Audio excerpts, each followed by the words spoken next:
د بېنظیرې د 9000 روپو قسط چې دی هغه شروع شوی دی خو زیاتکر کسان دا تپوس کوي چې موږ ته د ماشومانو هغه وظیفه چې ده هغه په دې کې میله ونه شوه ځینې کسان وایي زموږ نه چې دی روپۍ کټ کوي ځینې وایي موږ هلته کې لاړ شو نو موږ ته هغه روپۍ چې دي دا نه میلاویږي هغه وایي چې ستاسو په شناختي کارت باندې دا روپۍ نشته او هلته چې موږ خپل اهلیت چک کړو نو موږ د دې دپاره اهل یو نو نننۍ ویډیو چې دا هغه زموږ د دې په باره کې ده د هغې دپاره چې دی ویډیو به پوره ګورئ یو لایک شیر کمنټ چې دی ویډیو له به لازم ورکوئ کم کسان چې د دې په باره کې تپوس کوي چې زموږ نه پیسې کټ کوي نو پیسې کدي ستاسو نه کټ کوي نو تاسو د هغې خلاف چې دی شکایت هم جمع کولی شئ د دې په باره کې موږ ویډیو کړې ده نو تاسو د هغې خلاف چې دی شکایت جمع کولی شئ نو د دې خلاف چې دی کاروایي به کوي بل لا یو سړی چې دی 100 یا 50 روپۍ کټ کوي نو هغه څه خبره نه ده خو ځینې کسان پکې ډېرې زیاتې روپۍ چې دي دا کټ کوي ځکه لاندې په کمنټس کې ځینو کسان لیکلي څوک وایي 1500 یې رانه کټ کړلی څوک وایي 600 یې کټ کړلی په ځینې ځایونو کې چې دی 1000 روپۍ هم د خلکو نه کټ کوي نو دغه چې دی دا ناجایزه ده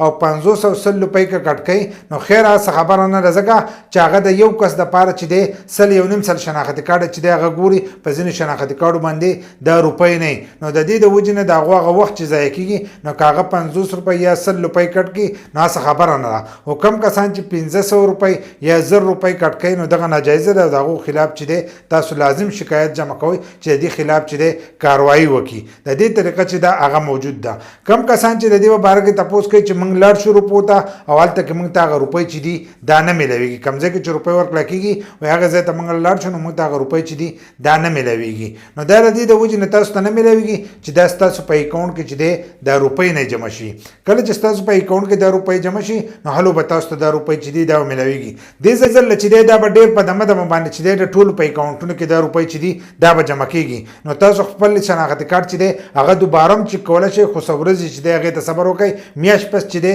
هم دا روپۍ تاسو ته میلاویدی شي بل لا که دې ځل دا د قسط تاسو راوانغستو نو را روان کم قسط چې میلاویږي د هغې سره به دا روپۍ چې دي دا به تاسو ته میلاویږي بل لا هر کله چې تاسو روپۍ راغلی نو د هغې سره رسید لازم راغلی کم کسان چې زموږ نه روپۍ کټ کوي نو رسید د هغې سره راغلی چې ستاسو په رسید کې چې دی 100 روپۍ دي چې په هغې کې د ماشومانو وظیفه شته که نشته بل لا اکثر زوړ قسط سره ملګری شي نو زوړ قسط چې دی دا ورسره هم ورکوي او موږ اکثر لاړ شو دکاندار ته وایو زموږ هغه روپۍ وګوره نو که هغه تاسو له 9000 روپۍ درکړي او تېر شوی قسط نه کټ کړي نو دغه به نه غونډې روپۍ چې دي دا به یې وهلي کم کسان چې د دې په باره کې تپوس کوي چې زموږ د ماشومانو وظیفه چې ده هغه دې ځل رانغله نو دې ځل چې دی د ماشومانو وظیفه چې ده هغه د دې سره نه ده ملګري او پر روان قسط کې چې دی هغه به تاسو ته میلاویږي کوم کسان چې خپل بچي به دې کې نه رجسټر کړي نو هغو ته چې دی دا روپۍ نشي میلاویدلی د هغې لپاره چې دی تاسو خپل ماشومان چې دی په دې کې به رجسټر کوئ که د رجسټر کېدو طریقه نه درځي نو د دې په باره کې موږ ویډیو کړې ده چې د رجسټر کېدو دپاره کومه طریقه ده په کومه طریقه تاسو خپل ماشومان چې دي